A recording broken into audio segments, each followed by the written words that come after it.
గురజాడ అప్పారావు గారి కన్యాశుల్కం నాటకం తర్వాతి భాగం చూద్దాం. ఈ నాటకంలో ఈరోజు రామప్పు పంతులు, మధురవాణి, లుబ్ధావధానులు, సిద్ధాంతి, మీనాక్షి, పూజారి గవరయ్య, కొండిబొట్టు మరి ఒక బ్రాహ్మణుడు, బుచ్చమ్మ, గిరీశం పాత్రలు వస్తాయి. వీళ్ళ మధ్య సంభాషణ ఎలా ఉందో ఇప్పుడు చూద్దాం. స్థలము రామప్పు పంతులు ఇంటి సావిడి. రామప్పు పంతులు కుర్చీ మీద కూర్చుని ఉండగా మధురవాణి నిలబడి తమలపాకులు చుట్టి ఇచ్చుచుండును. రామప్పు పంతులు అంటున్నాడు, నేనే చిన్నతనంలో ఇంగ్లీషు చదివి ఉంటే జడ్జి లేదట పెళపెళ్ళాడించును. నాకు వాక్స్థానం ముందు బ్రహ్మ స్మృతి ఉంది అన్నాడు. అందుచేతనే ఇంగ్లీషు రాకపోయినా నా ప్రభ ఇలా వెలుగుతోంది. మాటలు నేర్చిన సునకాన్ని వేటకి పంపితే ఊసుకోమంటే ఊసుకోమందిట. నేనా సునకాన్ని? హాస్యానికన్నా మాటల్లా నిజం అనుకుంటున్నారేమి? హాస్యానికా అన్నావు? మరి మీతో హాస్యాడకపోతే ఊరందరితోటి హాస్యం ఆడమన్నారా ఏమిటి? అందరితో హాస్యం ఆడితే ఎరగనా?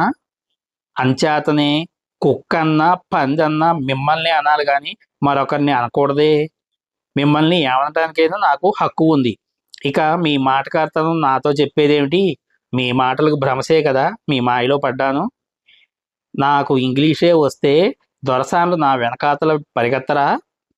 మీ అందానికి మేము తెలుగు వాళ్ళం చాలము. ఇంగ్లీష్ అంటే జ్ఞాపకం వచ్చింది. గిరీశం గారు మాట్లాడితే దొరలు మాట్లాడినట్టు ఉంటుందిట. అట ఇట నీకేం తెలుసును? వాడు వట్టి బొట్లోరు మొక్కలు పేల్తాడు. ఆ మాటలు కానీ కోర్టులో పేలితే చెప్పు కొడతారు. అదేమో మీకే తెలియాలి కానీ గిరీశం గారు లుబ్ధావధానులు గారి తమ్ములట చెప్పారు కారు.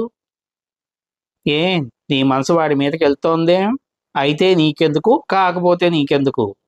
మతి లేని మాట శృతి లేని పాట అని. నాకా మతి లేదంటావు? మీకు మతిలో ఎడకపోవటమేం? నాకే. ఎంచేత? నుదర్న వ్రాయటం చేత. ఏమని రాసుంది? విచారం రాసింది. ఎందుకో విచారం? గిరీశం గారు లుబ్ధావధానులు గారి తమ్ములైతే పెళ్లికి వస్తారు. పెళ్లికి వస్తే ఏదైనా చిలిపి జట్టి పెట్టి మీ మీద చేయి చేసుకుంటారేమోనని విచారం. అవును మధురం, బాగా జ్ఞాపకం చేసావు కానీ డబ్బు ఖర్చు అయిపోతుందని అవధానులు బంధువులను ఎవరిని పిలవడు. గిరీశం గారు పిలవకపోయినా వస్తారు. నువ్వు కానీ రమ్మన్నావా ఏంటి? మీకంటే నీతి లేదు కానీ నాకు లేదు. మరి వాడు వస్తాడని నీకెలా తెలిసింది? పెళ్లి కూతురు అన్నకి చదువు చెప్పడానికి కుదురుకొని వాళ్ళింట పెళ్లి సప్లై అంతా ఆయనే చూస్తున్నారట.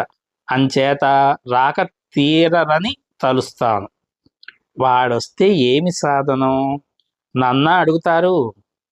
పెళ్ళే తప్పిపోతే? ఎలా తప్పుతుంది? తప్పిపోవడానికి ఒక తంత్రం పన్నాను. అయితే మధురం మాట చెల్లించారే. చెల్లించగా రామప్ప ఏ చెరువు నీళ్లు తాగుతాడు? ఏది ముద్దు పెట్టుకుంది. కానీ మధురం కీడించి మేలిద్దాం. ఒకవేళ దెబ్బ ఓ చోటు అయిపోయి వాడు రావడమే తడస్థిస్తే ఏమిటి సాధనం? కానీ మధురం కీడించి మేలిద్దాం. ఒకవేళ దెబ్బ బేజోటు అయినాడు రావటమే తటస్థిస్తే ఏమిటి సాధనం? ఆడదాన్ని నన్న అడుగుతారు. ఆడదాని బుద్ధి సూక్ష్మం. కోర్టు వ్యవహారం అంటే చెప్పు ఎత్తుకు పై ఎత్తి ఇంద్రజాలంలో ఎత్తుతాను. చేయి మొట్టు సరసం అంటే మాత్రం నాకు కరచరణాలు ఆడవు. పెళ్ళి 4 రోజులు తలుపేసుకొని ఇంట్లో కూర్చోండి. చూసావా, ఆడదాన్ని సూక్ష్మం అని చెప్పాను కాను, మా మంచి ఆలోచన చెప్పావు. కానీ నాకు ఒక భయం కలుగుతుంది. నిశిరాత్రి వేళ పైగొళ్ళెం బిగించి కొంపకి అగ్గి పెడతాడేమో. చచ్చానో, వాడు కొంపలు ముట్టించే కొరివి. అవును, మరి ఏం గతి? గతి చూపిస్తే ఏమిటి మెప్పు? నువ్వు సాక్షాత్తు నన్ను కాపాడిన పరదేవతవు అంటాను. ముక్కు మీద వేలించి అలాంటి మాట అనకూడదు, తప్పు. మంచి సలహా అంటూ చెప్పావంటే 4 కాసులు ఇస్తాను. డబ్బు అడగలేదే, మెప్పు అడిగాను. నేను నా ప్రాణంతో సమానమైన మిమ్మల్ని కాపాడుకోవటం ఎవరికో ఉపకారం. మెచ్చి ఇస్తా అన్నా తప్పేనా? అదిగో మళ్ళీ ఏకవచన ప్రయోగం. మెచ్చి ఇస్తా అన్నా తప్పేనా? తప్పో కాదో వేస కాగానే దయాదక్షిణ్యాలు ఉండవా? తప్పొచ్చింది, లెంపలు వాయించుకుంటాను. చెప్పు.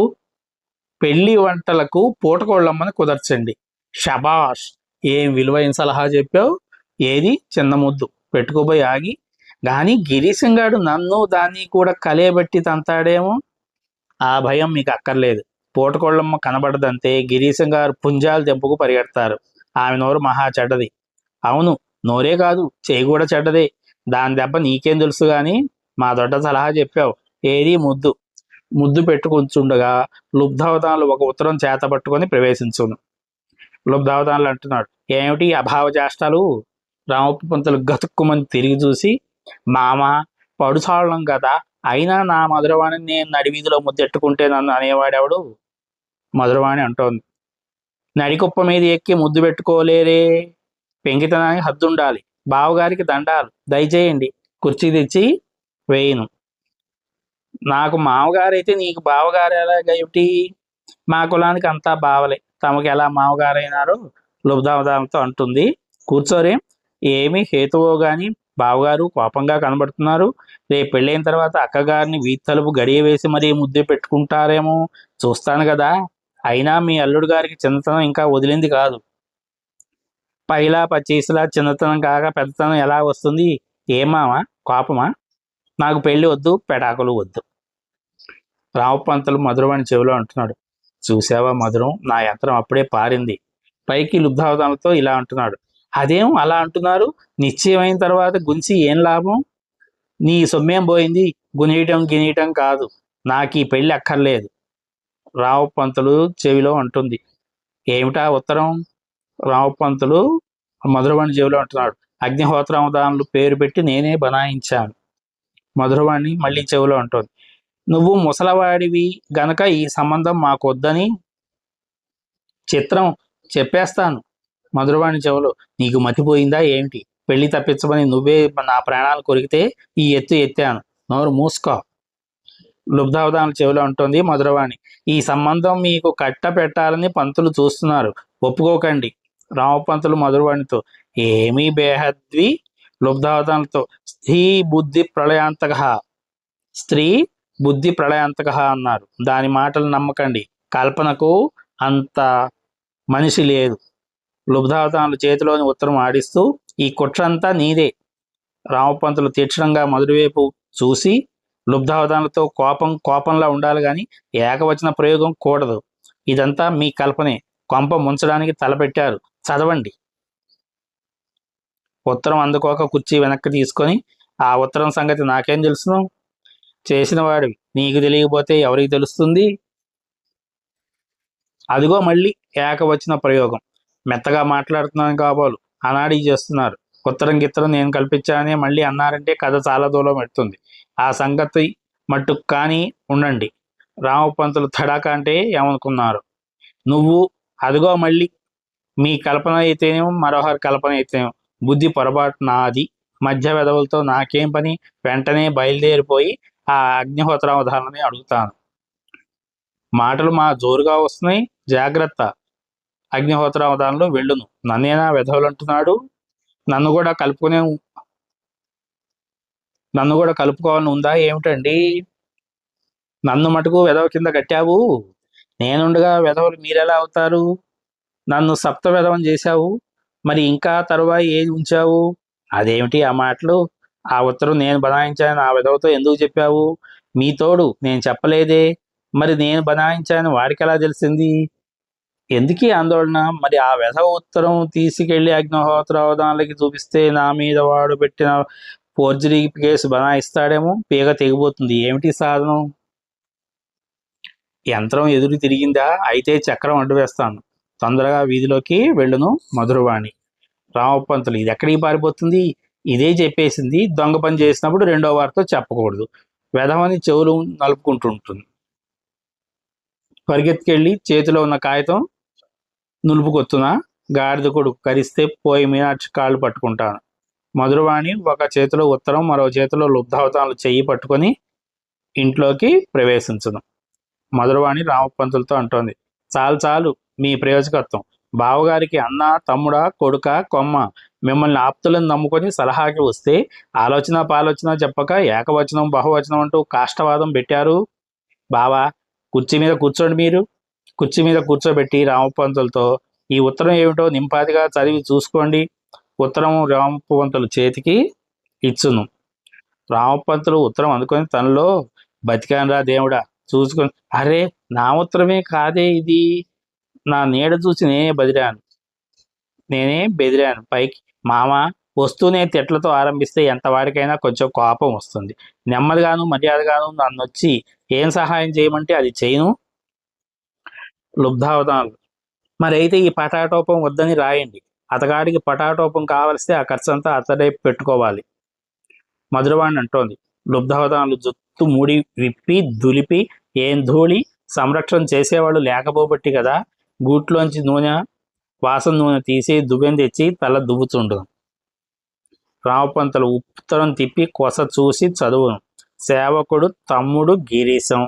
వీడా, పైకి చదవండి. ఏ, నీ గిరీశం అనగానే పైకి చదవాలే? అయితే మీరే చదువుకొని ఆనందించండి. నీ గిరీశం అన్నారే అని లుబ్ధావధానులు అన్నాడు. అది వేరే కథ, పైకి చదవండి. రామపంతులు చదువును. సేవకుడు తమ అత్యంత ప్రియ సోదరుడు గిరీశం అనేక నమస్కారములు చేసి, ఛాయంగల విన్నపములు, ఈనాటి వృద్ధాప్యంలోనైనా మీరు తిరిగి వివాహం చేసుకుని ఒక ఇంటి వారవటమునకు నిశ్చయింతిరన్నమాట విని యమానందం కందళిత హృదయానంద విందుడైతని. లుబ్ధావధానం దానికి అంటున్నాడు. వేధవ, వృద్ధాప్యం అంటాడు, నిన్నగాక మొన్ననేగా 50 దాటాయి. మధురవాణి అంటోంది. దువ్వెన మొలను పెట్టి లుబ్ధావధానాలు జుత్తు ముడివేసి, సంరక్షణ లేక ఇలా ఉన్నారు కానీ ఎవరు మిమ్మల్ని ముసలివాళ్ళు అనేవాళ్ళు? రామపంతులు చదువును. మీకు కాబోయే భార్య నా ప్రియశిష్ణుడగు వెంకటేశ్వర్లు చెలియలగుటం చేత నాకు బ్రహ్మాండమైంది. నేను అగ్నిహోత్రావధానుల గారి ఇంటనే పెళ్లి పనులు చేయించున్నాడను. వారు నన్ను పుత్రప్రాయంగా ఆదరించుతున్నారు. బహు దొడ్డవారే గాని చంద్రునకు కళంకమున్నట్లు వారికి కించిత్ ద్రవ్యాస్తి, కించిత్ ప్రథమ కోపములు గలవు. వ్యాకరణం వెలిగిస్తున్నాడయ్యా గుంఠడు. షరా, ఆ కోపం వచ్చినప్పుడు మాత్రం ఎదుట పడకుండా దాగుంటే ఎముకలు విరగవు, ప్రాణం బనాయిస్తుంది, మరేమీ పర్వా ఉండదు. ద్రవ్యాస అనగా అది వారికి కానీ మీకు కానీ ఉపకరించేది కాదు. మీ ఊరి వారెవరో కానీ ఒక తుంటరి మీరు విశేష ధనములు పెళ్లి దేవదుందుముల బ్రోయినటి చేత నిరేవు వర్తమానము నిలుచుకును దేవది బండ్ల మీద ఈ ఊరి వారనందరినూ తరలించుకు రానై ఉన్నారు. ఇంతయుగాక దీనాంజీ సాహెబ్ గారిని అడిగి ఒక కుంజరంబును 3 లొటేబిటలను 7 గుర్రపు కూడా తేనై ఉన్నారు. ఆ బంగారపు పల్లకి కూడా తెచ్చేదరు. షరా, దాని మీద సవారి అయి అలండోత్తులతో ఊరేగి పెళ్లి చేసుకోవడం నాకు కన్నుల పండుగ. ఇదంతా వృధావ్యం కదా అని నాబోటి ఆప్తులు విచారిస్తున్నారు. ఎద్దుపుండు కాకికి రుచి. రామపంతులు సొమ్మేం పోయింది? వేధవ, నా ఊసెందుకో వీడికి. ఇందులో ఒక పరమ రహస్యం. అది ఎద్దనిన ఈ రామపంతులు చిక్కులకు జాకాల్, తెలివికి బిగ్యాస్. ఇదేమిటో ఈ బొట్లేరు ఇంగ్లీషు అనగా వ్యాఖ్యానం కూడా వెలిగిస్తున్నాడయ్యా. వ్యాఖ్యానం అనేది గుంట నక్క, పింజరి వేధవ. బిగ్యాస్ అనగా పెద్ద. వీడి సిగదరగా ఏం, వీడి పోయే కాలం, వీడి మీద తక్షణం డ్యామేజ్ దావా పడేస్తాను. మధురవానికి నవ్వు వచ్చి ఆపుకోజాలక విరగబడి నవ్వును. రామపంతులు, ఎందుకలా నవ్వుతావు? నీ మొగుడు నేను తిడుతున్నాడని ఆనందమా? ఎందుకలే నవ్వుతావు? నీ మొగుడు నన్ను తిడుతున్నాడని ఆనందమా? కాదు కాదు, మీ తోడు లొటి. నా తోడేమిటి? నేను చస్తే నీకు ఆనందమే. ముక్కు మీద వేలుచి రామపంతుల దగ్గరికి వెళ్ళి శిరస్సు కౌగిలించుకొను, ముద్దెట్టుకొను అని ఆ విధంగా చేసి మధురవాణి అంటోంది. ఏమి దుష్టు మాట, మరెందుకు నవ్వుతావు? లోటి లోటి లోటి. ఏమిటా లోటి? లోటిపీట. అవును, లోటిపీట. అయితే సమాళించుకొని, ఎందుకో ఎందుకో నాకేం తెలుసు, ఉత్తరం వల్ల మీరే తెమ్మన్నట్టు అగుపడుతుంటే. నేనా నేనా నాకెందుకు లోటిపీట? ఉప్పెనగా తిరిగి నవ్వుతూ, ఎక్కడానికి? నేనా ఎక్కడం? ఎందుకు కూడదు? మీరు ఒక లొటిపెట్ట, బావగారు ఒక లొటిపెట్ట, పై పోలిసెట్టి ఒక లొటిపెట్ట, పెళ్లి సప్లైదారుడు కనుక అతడొక లొటిపిట్ట ఎక్కి పొలాలకి ఊరేగండి. వెన్ను కప్పెక్కి ఆ వైభవం కళ్ళారా చూస్తాం. వెన్ను కుప్పెక్కి ఆ వైభవం కళ్ళారా చూస్తాం. మిక్కిలి నవ్వును నవ్వి సమాలించుకోను. బావగారు క్షమించండి, ఆ దుష్టవ్రాతకి నవ్వాను, మరేం కాదు. రామపంతులు: దుష్టంటే దుష్ట గాడిద. మీరు పెద్ద గాడిదని కూడా తెమ్మన్నారని కాబోలు రాశారండి. లేదు లేదు, గాడిద మాట ఉత్తరంలో ఎక్కడా లేదు. ఉంది, నేను చదివానండి. గాడిదని ఎందుకు తెమ్మన్నావయ్యా నా నెత్తి మీదకు? లుబ్ధావధానులు అన్నాడు. రామపంతులు: నీ మతి పోయిందా ఏమిటి? గాడిద మాట లేదంటుంటేను మధురవాణి తిరిగి నవ్వుచుండను. నీకు కూడా మతిపోయింది. ఎందుకా నవ్వు? నన్ను చూసా, అవధానులు చూసా? ఎందుకు అనుమానం? ఓ సామెత ఉంది. ఏమిటా సామెత గీవితాను? గాడిద అందట పాటకు నేను, అందానికి మా అప్ప అందట. అంటే పెళ్ళికి గాడిద లొటిపిట మాట. ఇన్నాళ్ళకి మళ్ళీ విన్నాను కదూ అని వింటే నవ్వొచ్చింది. మీరు కూడా నవ్వరాదు? ఎందుకు ఈ దెబ్బలాట? వీడి మీద డ్యామేజీ దావా వెంటనే పడేస్తాను. లుబ్ధావధానంతో: బావా, ఎందుకు మా పంతులు గారి మీద అన్యాయంగా అనుమానం పడతారు? ఆయన నిజంగా మిమ్మల్ని అన్నగారులా భావించుకుంటున్నారు. గిరీశం వారు పంతులు మీద రాయటానికి కారణాంతరం ఉన్నది. మీతో చెప్పవలసిన సంగతులు కానీ మీ ఉభయులకు స్నేహం చేయడానికి సిద్ధంగా ఉన్నప్పుడు చెప్పక తప్పదు. మీ గిరీశం గారు నాకు కొన్నాళ్ళు ఇంగ్లీషు చెప్పేవాళ్ళు. కొద్ది రోజులు నన్ను ఉంచుకున్నారు. మా పంతులు గారు ఆయన దగ్గర నన్ను తీసుకెళ్ళిపోయి మా పంతులు గారు ఆయన గారి దగ్గర నుంచి నన్ను తీసుకెళ్ళిపోయి వచ్చినారనే దుఃఖం చేత లేనిపోని మాటలు కల్పించి నక్కా గిక్కా అని వ్రాశారు. కానీ ఆ బొల్లి మాటలు నమ్మకండి. దానికి రామపంతులు ఉన్నాడు: నక్కా గిక్కా ఒట్టినే పోతుంది అనుకున్నావా ఏమిటి? డ్యామేజీ పడ్డ తర్వాత కానీ దాని సంగతి తేలుస్తాను.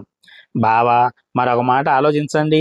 పంతులకేం లాభం? ఏనుగులు, లొట్టిపెడతలు, గాడిదలును. మళ్ళీ మధురవాణి నవ్వును. మనిషిని కావా ఏమిటి? గాడిద మాట లేదంటుంటేను. పోనీయండి, మీకెందుకు కోపం? గాడిదలు లేకపోతే కదంబే అయ్యను. ఇవన్నీ మీ ఇంటి మీద పడి తింటే మా పంతులు గారికి ఏం లాభం చెప్పండి? ఒకవేళ రాత కుబేరం జరుగుతుంది కనుక పోలిశెట్టికి లాభించవచ్చు. బాగా చెప్పావు. పోలిశెట్టి చేసిన పని చవకగా చేస్తాడని ఖర్చు వెచ్చం కోవటాడి మీద పెట్టావు, అనుభవించు. ఇప్పుడు మించిపోయిందేమి? పెళ్లి కూతుర్ని పంపిస్తే 10 రూపాయల ఖర్చుతో ఇక్కడ ముడిపెట్టేస్తాం. మీరెవరూ రావద్దని మీ మామగారి పేర ఉత్తరం రాయండి. మా ప్రశస్తమైన ఆలోచన చెప్పావు. మామగారు మధురం మా బుద్ధిమంతురాలు. అదిగో మధురం గిదురం అని మీరు అనకూడదు, మధురవాణి అనాలి. లుబ్ధావతానులు అంటున్నాడు. పొరపాటు.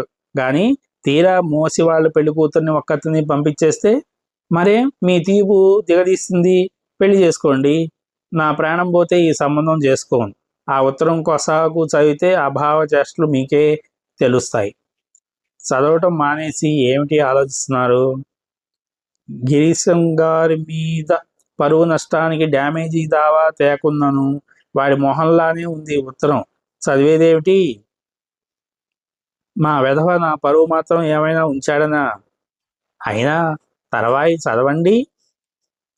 చదువును. తాజా కలం చిన్నది, బహులక్షణంగా ఉంటుంది కానీ కొంచెం పెయ్యనాకుడు మాత్రం కద్దు. దానిని మనవారు వైధవ్య హేతు అండ్రు.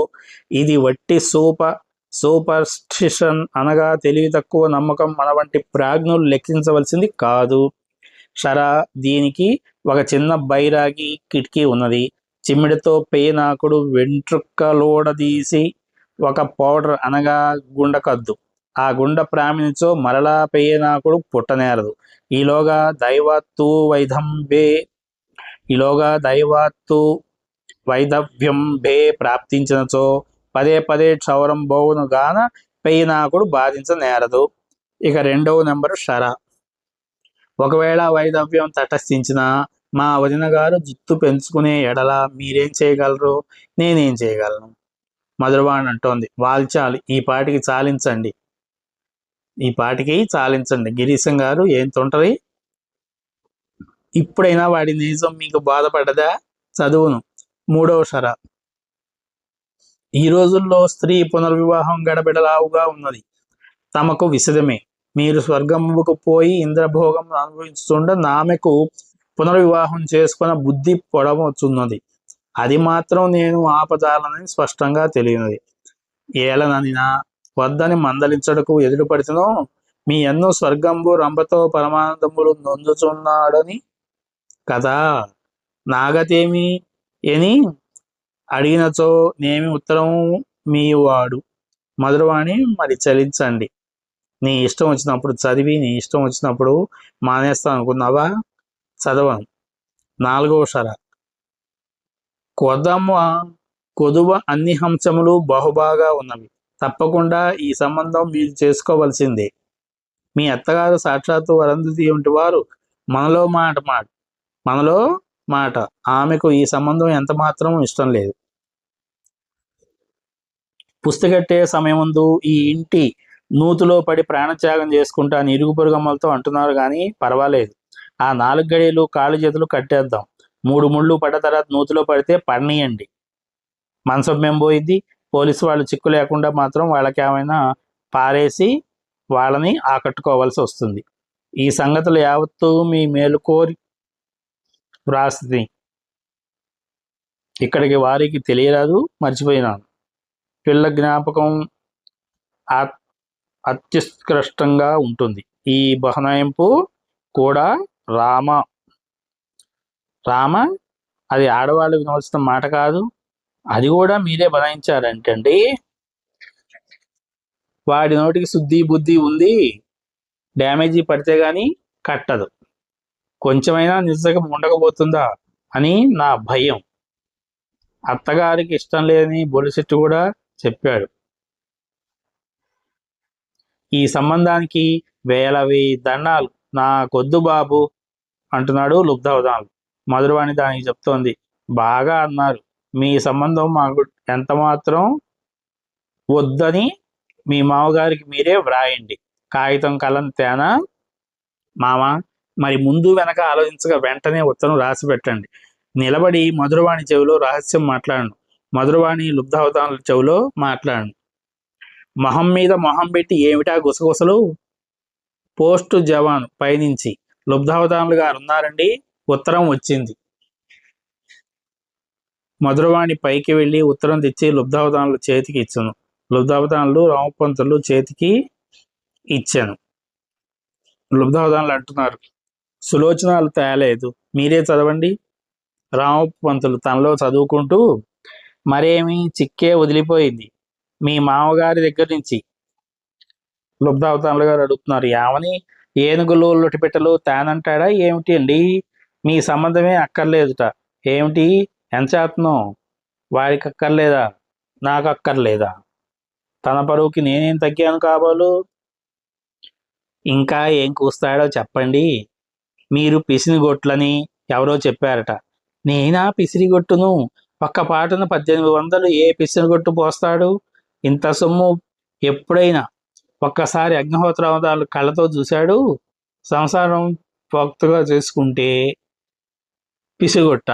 వాడి సొమ్ము వాడి నెత్తిన కొట్టిన తర్వాత నేను ఇలాంటి వాడిని పిసినిగొట్టు అయితే వాడికి ఏం కావాలి? ఎలాంటి వాళ్ళు ఏం బంగారంలో ఉన్నారు.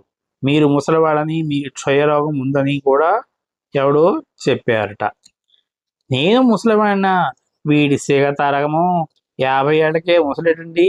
కొంచెం దగ్గు ఉండటం చేత కాగండి దగ్గును. నిలివేడు ధనం పోసి పిల్లను కొనుక్కున్న తర్వాత మరి దాని ఘోష నా ఘోష వాడికెందుకయ్యా? దాచుకున్న తర్వాత చచ్చిన శవానికైనా కట్టక తీరదు. మాట్లాడరే? అవును నిజమే. లుబ్ధవధానులు అంటున్నాడు, నేను ముసలివాడిన? వీడి సిగ తరగో 50 ఏళ్ళకే ముసలేటండి. కొంచెం దగ్గు ఉండటమే కాబట్టి అండి. నిలివెడు ధనం పోసి పిల్లని కొనుక్కున్న తర్వాత మరి దాని ఘోషో నా ఘోష వాడికెందుకయ్యా? డబ్బుచ్చుకున్న తర్వాత చచ్చిన శవానికైనా కట్టక తీరదు. మాట్లాడరేం? అవును నిజమే. మీరు ముసలివాళ్ళు అయితే మాత్రం అదిగో అయితే మాత్రం అంటారేమిటి? నువ్వే పెట్టావుగా ఆలోచనలు ఈ పెంట అంతాను అని